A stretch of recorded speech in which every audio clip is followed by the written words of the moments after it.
Why do municipal tax rates vary for different property types? Imagine walking through a neighborhood where some houses seem to pay less in taxes while nearby businesses pay more. Ever wonder why that happens? Well, it all comes down to how local governments set property taxes based on what kind of property it is.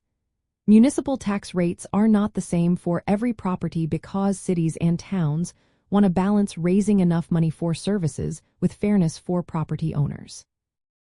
They do this by classifying properties into groups like homes, stores, factories, and apartments. Each group has a different assessment ratio, which is how much of the property's value is taxed. For example, commercial properties are often assessed at a higher percentage of their market value than residential homes. This is because businesses tend to generate more revenue and use more infrastructure, so they are taxed accordingly. Local governments also use tax rates to encourage or discourage certain uses. They might set higher rates on commercial or industrial properties to get more revenue from businesses that benefit from roads, water, and other services. On the other hand, residential properties, especially owner-occupied homes, often have lower rates or exemptions to keep homeownership affordable and promote community stability. Revenue needs also play a role. Municipalities relying on property taxes to pay for schools, police, fire services, and road repairs.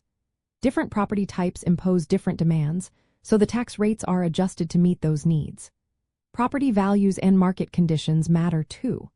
If residential homes are worth less than commercial buildings, the tax rate might be higher on homes to generate the same amount of revenue. State and local laws also influence these rates. Some states requiring or allow property classification systems that set different rates for different property types. This often results in higher taxes on rental and business properties compared to homes. Lastly, exemptions and credits help shape the rates. For example, homeowners might qualify for homestead exemptions that lower their taxable value, while businesses might get fewer credits. All these factors combine to make sure each property type contributes fairly to the local budget. So, a business might pay a higher tax rate than a homeowner for a similar value property because of these rules and policies.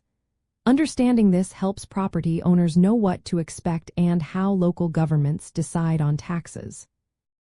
The variation in rates reflects a mix of economic, legal, and policy choices designed to keep communities functioning smoothly while supporting economic growth.